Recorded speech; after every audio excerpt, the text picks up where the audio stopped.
ข้อมูลละเอียดจากทางการเกี่ยวกับการยิงครั้งใหญ่ที่สถานบันเทิงแห่งหนึ่งภายในขอบเขตนครหลวงเวียงจันทร์ที่กลายเป็นข่าวดังในก่อนหน้านี้สวัสดิ์เจ้าหน้าที่ได้ชี้ชัดแล้วว่าทั้ง3ผู้ก่อเหตุแม่นคนจีนทั้งหมด Time to shareสวัสดีท่านผู้ชมกลับมาพบกับรายการทำทูแสสำหรับข้อข่าวที่เราอยากจะนำเสนอในวันนี้ก็คือเกี่ยวข้องกับเหตุการณ์ที่มีการกัดยิงครั้งใหญ่ที่เกิดขึ้นในช่วงก่อนหน้านี้ก็คือกลายเป็นข่าวโด่งดังที่หลายคนได้เห็นนำกันเพราะว่าทางรายการของเราก็ได้นำเสนอไปก่อนหน้านี้เช่นเดียวกันซึ่งว่าตอนนี้จะเป็นข้อมูลละเอียดจากทางการเกี่ยวกับการกัดยิงครั้งใหญ่ในสถานบันเทิงแห่งหนึ่งอยู่ภายในขอบเขตนครหลวงเวียงจันทร์ที่กลายเป็นข่าวโด่งดังก่อนหน้านี้ซึ่งว่าตอนนี้เจ้าหน้าที่ได้ชี้ชัดแล้วว่าผู้ก่อเหตุทั้ง3คนก็คือเป็นคนจีนทั้งหมดเลยเนื้อในของข่าวเขาได้มาจากแฟนเพจความสงบหรือว่า Lao Security News จากเหตุการณ์ที่มีคนหายใส่อาวุธปืนการยิงบริเวณด้านหน้าของสถานบันเทิงแห่งหนึ่งเขตบ้านปากทางเมืองสิโคตะบองนครหลวงเวียงจันทร์ในคืนวันที่22เมษายน2026ที่ผ่านมาในเวลา 22:30 น.ภายหลังเกิดเหตุการณ์ดังกล่าวเจ้าหน้าที่แผนกสืบสวนสอบสวนปกส.นครหลวงเวียงจันทร์ได้สมทบกับกองบัญชาการปกส.เมืองสิโคตะบองนครหลวงเวียงจันทร์พร้อมด้วยภาคส่วนที่เกี่ยวข้องได้ลงตรวจการสถานที่เกิดเหตุตัวจริงพบเห็นกระสอบลูกปืนจำนวนหลายรถใหญ่เสียหาย9 คันและกับภายหลังลงตรวจการสถานที่ตัวจริงเจ้าหน้าที่วิสาสะเพาะจึงได้กำหนดเป้าหมายผู้ที่ก่อเหตุในครั้งนี้ผ่านการสืบสวนและติดตามของเจ้าหน้าที่มาในวันที่23เมษายน2026จึงสามารถกักตัวผู้ที่ก่อเหตุได้จำนวน3คนก็คือเฒ่าเจิงเซิงเว่ยหรือว่าอาเจิงอายุ37ปีเชื้อสัญชาติจีนอาชีพก็คือนักธุรกิจและก็เฒ่าจ้างเลยเจิงหรือว่าแมคโคอายุ41ปีเชื้อสัญชาติจีนอาชีพนักธุรกิจคือกันปัจจุบันทั้ง2คนพักเสาอยู่บ้านสะพังหม้อเมืองไสสถานนครหลวงเวียงจันทร์และต่อมาก็จะเป็นเฒ่าซูยิงคังหรือว่าเฒ่าคังคังอายุ30ปีเชื้อและสัญชาติจีนอาชีพกรรมกรเชิงว่าพักเสาอยู่โรงแรมแห่งหนึ่งเขตบ้านหนองสโนคำเมืองสิโคตะบองนครหลวงเวียงจันทร์พร้อมทางรถใหญ่1 คันและได้กวดค้นสถานที่พักเสาของพวกเกี่ยวพบเห็นของกลางที่สำคัญคือปืน9 กระบอกในนี้ก็คือมีปืนยาว5 กระบอกและปืนสั้นก็คือ4 กระบอกพร้อมด้วยลูกปืนเท่ากับ500 ลูกและก็ยาไอซ์จำนวน137 ธงน้อยเจ้าหน้าที่จึงได้ยึดของกลางจำนวนดังกล่าวมาดำเนินคดีตามระเบียบกฎหมายปัจจุบันแผนกสืบสวนสอบสวนของตำรวจปกส.นครหลวงเวียงจันทร์กำลังสืบขยายผลหาผู้ร่วมขบวนการมาดำเนินคดีตามขบวนการของกฎหมายต่อไปอันนี้ก็คือในละเอียดจากเจ้าหน้าที่ที่ว่าเพิ่นสามารถรวบรวมมาได้เรื่องของการจับกลุ่มผู้ที่ประกาศยิงณสถานบันเทิงแห่งหนึ่งที่ว่าอยู่ในบ้านปากทางในนครหลวงเวียงจันทร์ของเฮานี่แหละเนาะก็เป็นเขตตัวเมือง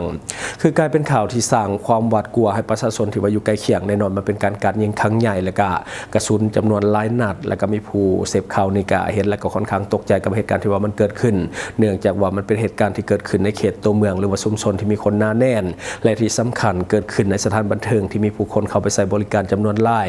โชคดีที่ว่าเจ้าหน้าที่สามารถจับตัวได้ไวและสามารถที่จะนำมาได้ทั้ง3คนรวมทั้งอาวุธที่ใช้ก่อเหตุรวมทั้งยาเสพติดที่ว่าสุกเสื่องไว้ได้เนาะอันนี้ก็ต้องชมเชยผลงานของเจ้าหน้าที่ที่เหตุเบียกได้ไวและก็สามารถจับกุมได้อย่างว่องไวเนาะคือตอนนี้คนจีนกำลังเข้ามามีบทบาทในบ้านเฮาอย่างเห็นได้สัตว์ในทุกของเขตเวียกงานเรื่องของการลงทุนเรื่องของการค้าขายเรื่องของการบริการและที่สำคัญตอนนี้กลายเป็นว่าเขามาหยัดอาชีพคนลาวนำด้วยโดยเฉพาะในเวียกงานกสิกรรมเป็นต้นเรื่องของการเฮ็ดฟาร์มบ่ว่าจะเป็นฟาร์มไก่ฟาร์มปลาฟาร์มหมูนอกนั้นก็ยังมีหลายกรณีที่ว่าคนจีนเข้ามาสร้างความบ่สงบในบ้านเฮานับมือนับหลายขึ้นแล้วก็หุนแหงขึ้นเรื่อยๆซึ่งคนลาวเฮาตอนนี้ก็ต้องได้ปรับตัวให้เข้ากับสภาพความเป็นจริงให้ได้เนาะอันนี้ก็คือเรื่องราวที่มันเกิดขึ้นในตอนนี้ถ้าว่าเขตใดที่มันมีชุมชนต่างประเทศมาอยู่หลายก็ต้องได้ระมัดระวังแล้วก็มีการปรับตัวให้มันเข้ากับเข้าของอย่างวัฒนธรรมใหม่กันอยู่ร่วมกันระหว่างคนลาวและคนต่างชาติเนาะอันนี้ก็ต้องได้ระมัดระวังหลายขึ้นเพราะว่าสังเกตหลังๆในคนจีนหรือว่าคนต่างประเทศเข้ามาสร้างความวุ่นวายในบ้านเฮาในหลายสนัดต้องได้มีสติกับการใช้ชีวิตตลอดเวลา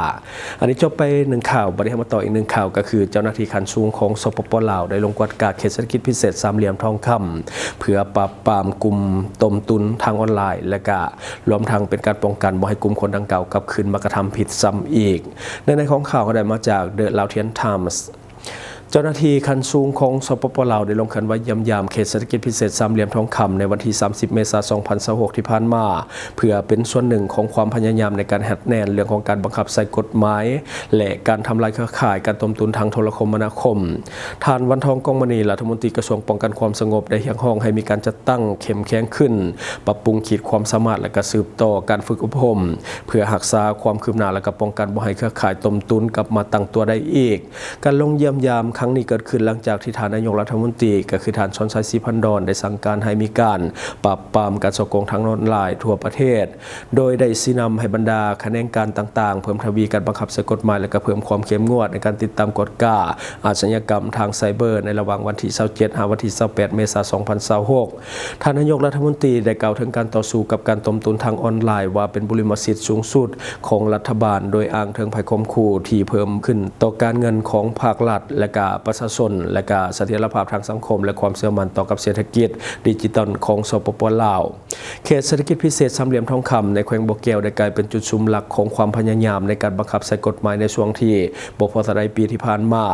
โดยเจ้าหน้าที่ได้ดำเนินการปราบปรามเครือข่ายที่ต้องสงสัยว่าเป็นกลุ่มต้มตุนอย่างต่อเนื่องนับตั้งแต่ปี 2023 เป็นต้นมามีผู้ต้องสงสัยเกือบ 2,800 คนจาก27ชั้นชาติถูกจับกุมเนื่องจากว่ามีส่วนเกี่ยวข้องกับการฉ้อโกงทางโทรคมนาคมและอาชญากรรมอื่นๆที่เกี่ยวข้องภายในเขตดังกล่าวในการปฏิบัติงานครั้งใหญ่ครั้งหนึ่งในเดือนสิงหาคม 2024กำลังป้องกันความสงบได้กักตัวผู้ต้องหาหรือว่าผู้ต้องสงสัยทั้งหมดเป็น771 คนจาก11ประเทศในเอเชียและแอฟริกาพร้อมทั้งยึดคอมพิวเตอร์หลายร้อยเครื่องและก็โทรศัพท์มือถือเกือบ 1,900 เครื่องที่เชื่อมโยงกับเครือข่ายต้มตุนข้ามชาตินอกจากนั้นเจ้าหน้าที่ยังได้เพิ่มการกวดกาเพื่อหัดแนนการควบคุมกิจกรรมต่างๆภายในเขตการปฏิบัติงานในเดือนธันวาคม 2025 ที่ผ่านมาซึ่งกวมเอาอาคาร 475 แห่งแม้นบ่พบเห็นการดำเนินกิจการเรื่องของเกมออนไลน์ที่ผิดกฎหมายและก็เจ้าหน้าที่กล่าวว่าการติดตามกฎการจะสืบต่อดำเนินไปเพื่อเป็นส่วนหนึ่งของความพยายามในการรักษาความสงบและก็สนับสนุนการดำเนินธุรกิจที่ถูกต้องตามกฎหมายอันนี้ก็คือเรื่องของการปฏิบัติงาน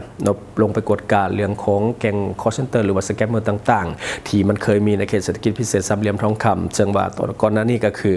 ปราบปรามไปแล้วแล้วก็ไปกดกาคืนป้องกันบ่ให้กลับคืนมาตั้งตัวได้อีกในเขตเศรษฐกิจพิเศษดังกล่าวซึ่งว่าตอนนี้แน่นอนแล้วเฮาก็ฮู้นำกันอยู่ว่าพวกแก๊งคอลเซ็นเตอร์ก็หายไปแล้วแต่ว่าอาจจะบ่ได้อยู่ในสามเหลี่ยมทองคำแต่มันกระจายไปบ่อนอื่นตามหัวเมืองต่างๆซึ่งเฮาเองก็ฮู้ดีเนาะเมื่อก่อนก็จะหลอกลวงอยู่ต่างประเทศแต่เดี๋ยวนี้ก็คือหันมาหลอกลวงภายในนอกจากว่าเฮาก็เห็นหลายรูปแบบที่มันเกิดขึ้นในโซเชียลของเราบัดนี้มาต่ออีกหนึ่งข่าวก็คือคนไทยหลอกยืมรถคนไทยด้วยกันหลังจากนั้นก็นำรถออกนอกประเทศเพื่อส่งขายทอดตลาดมืดในสปปลาวของเฮาซึ่งอดีตตำรวจของไทยก็เป็นหนึ่งในขบวนการดังกล่าวในของข่าวได้มาจากข่าวเวิร์กพอยต์23วันที่ 4 พฤษภาคม 2026 ชาวบ้านในตำบลบันดาลอำเภอบันดาลจังหวัดบุรีรัมย์ได้รวมตัวกันเรียกร้องหลังจากถูกท้าวโจ้อายุ 34 ปีซึ่งว่าเป็นคนในพื้นที่ทำทีขอยืมรถจักรโดยอ้างว่ารถของตนเองประสบอุบัติเหตุกำลังซ่อมแปลงอยู่และก็มีธุระจำเป็น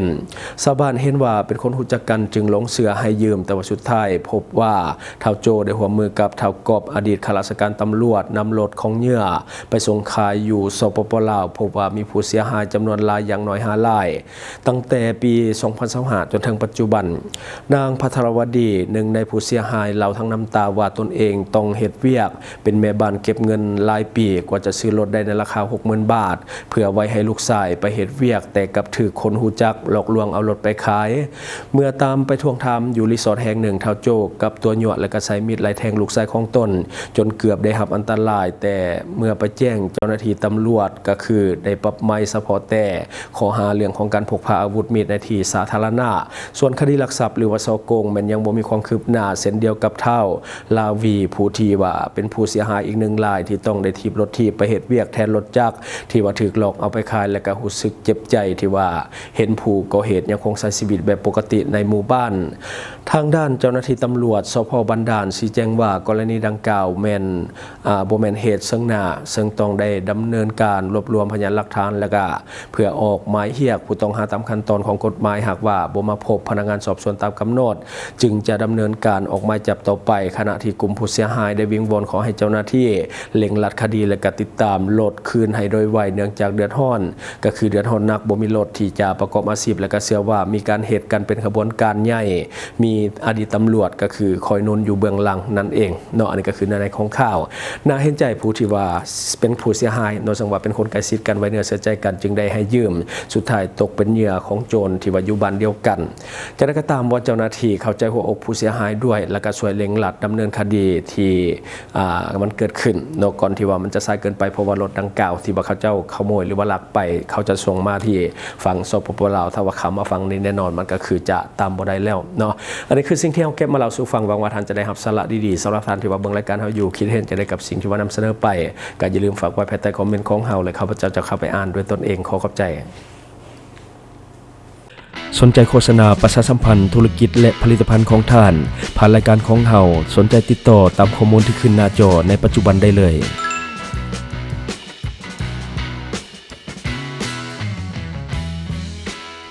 อยู่เมืองลาวใช้แต่เงินกีบลาวและส่งเสริมผลิตภัณฑ์ภายในเพื่อลดพรการนำเข้าสินค้าและแก้ปัญหาเงินตา Subscribe for more video.